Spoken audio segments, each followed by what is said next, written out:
From the moment the first American bombs hit Iran on the 28th of February, Russia did almost nothing in public and almost everything in private. That is the whole story. Publicly, Moscow condemned the strikes. Privately, it gave Iran the one thing Iran needed most after the opening shock: eyes. And from that point on, every major layer of this crisis started bending in Russia's favor. That is why this story matters so much. The real story is not that Russia supported Iran. The real story is that Russia found the perfect method for this phase of the global struggle.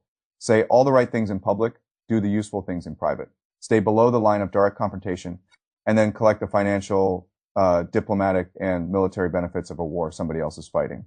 That is what happened here. The morning of the 28th of February, 2026, Iran is hit hard. Khamenei is killed. The Strait of Hormuz starts tightening.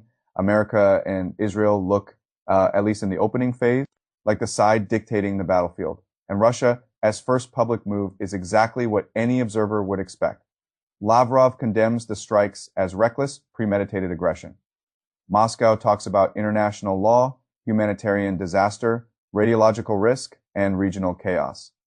The language is familiar, almost automatic. That familiarity is important because it creates cover. While the public posture was behaving exactly as expected, Russia was doing something much more consequential in the classified space. It was reportedly feeding Iran targeting intelligence, including imagery from Moscow's satellite network about American ships, aircraft, and troop concentrations in the region. That detail changes the whole meaning of the crisis. Iran was not simply lashing out in the dark. Iran's own surveillance and targeting picture had been degraded by the opening wave of strikes. Russia helped restore it, not symbolically, functionally. Once that happens, the war is no longer just America versus Iran with Russia commenting from the sidelines. Russia has found the sweet spot. It is helping shape the lethality of the conflict without stepping into it openly enough to trigger a direct American response. That is the first pillar of the strategy, not open intervention, calibrated ambiguity. And this is not an abstract phrase. It had consequences. Iranian drones later struck us positions in Kuwait. Pending 6 American service members sit with that sentence.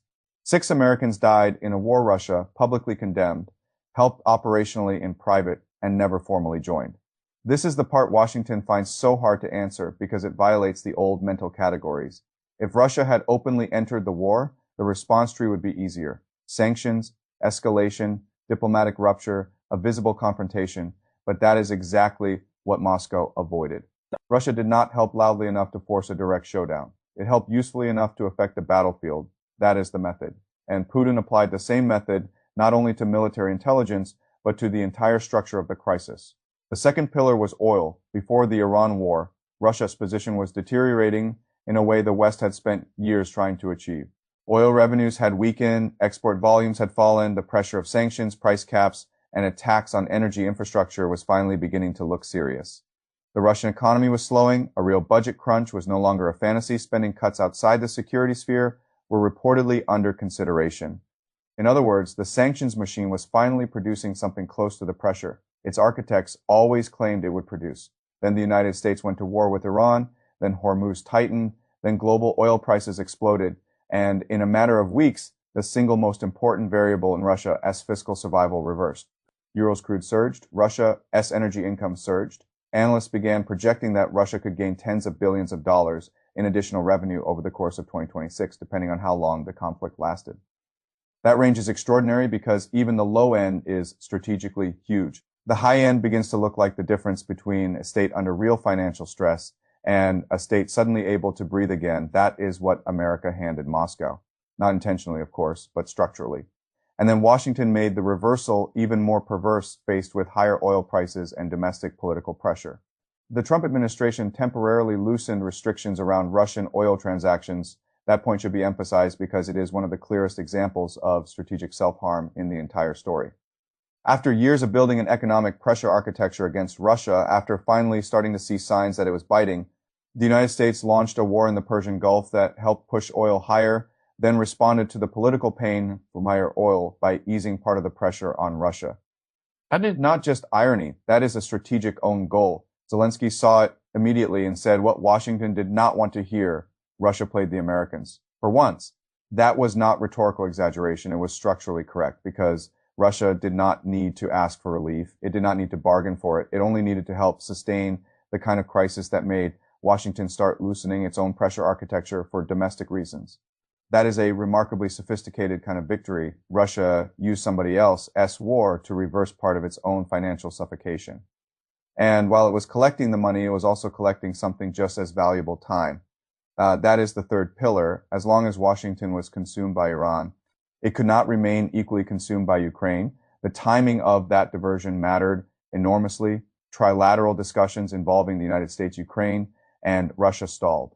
Meetings slipped, diplomatic bandwidth narrowed, air defense priorities shifted. Assets that Kyiv desperately needed became politically harder to allocate because partners in the Gulf now had urgent claims of their own.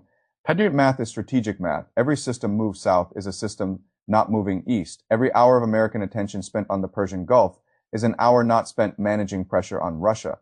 This is where the crisis becomes elegantly cruel for Moscow. As point of view, Russia needed two things above all else: more money and less American concentration on Ukraine.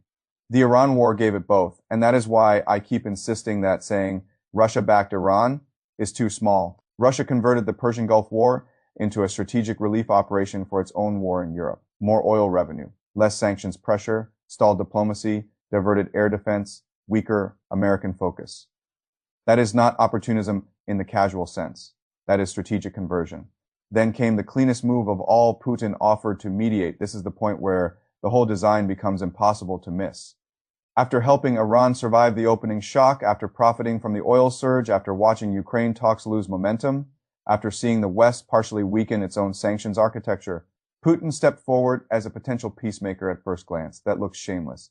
At second glance, it looks brilliant because mediation is not just theater. Mediation is relevance. Mediation is a seat. Mediation is influence over the shape of the outcome. If Russia can become part of the diplomatic machinery of the Iran crisis, then it has taken a war it secretly helped prolong and turned it into a platform for visible legitimacy. That is a very high-level play. And it works only because Putin never let the public line and the private line collide too openly. He did not make the conflict about Russia versus America. He avoided directly personalizing the fight against Trump. He kept alive, at least in form, the idea that he could still be dealt with pragmatically that mattered because Putin was running two tracks at the same time. On one track, Russia helped Iran just enough to keep the war disruptive, expensive, and strategically useful. On the other track, Putin kept open the personal and diplomatic space he still hoped to exploit with Trump over Ukraine. That duel. Track discipline is what makes the whole sequence so dangerous. Russia was not choosing between Iran and a possible favorable Ukraine settlement. It was trying to use Iran to improve the chances of a favorable Ukraine settlement. That is the real logic. And once you see that logic, the final uncomfortable truth comes into view. Russia never intended to rescue Iran in the full sense of the word. It intended to use Iran. That distinction matters because it explains why Tehran is now nervous. Russia's support mattered. Russian imagery mattered. Russian cover at the UN mattered. Russian willingness to help mattered. But Russia never had Iran's objective as its own. Iran wanted survival, dignity, leverage, and escape from strangulation. Russia wanted duration, chaos, oil revenue, diverted Western focus, and more room to maneuver in Ukraine. Iran wanted an ally. Russia wanted a mechanism that is the cold truth at the center of the partnership, and that is why this crisis matters far beyond the Gulf. The biggest Russian achievement was not one isolated move, it was coherence. Every move pointed in the same direction. Public condemnation protected Moscow's image, private intelligence increased Iran's staying power. Iran's staying power kept the war disruptive. The disruption pushed up oil prices. Higher oil repaired Russia's fiscal position. The crisis weakened the sanctions regime. The crisis weakened focus on Ukraine. The crisis improved Russia's room to breathe. Then Putin arrived offering mediation. That is not a series of fortunate accidents. That is a strategic design. And it reveals something that Washington still struggles to accept. The United States still thinks in compartments.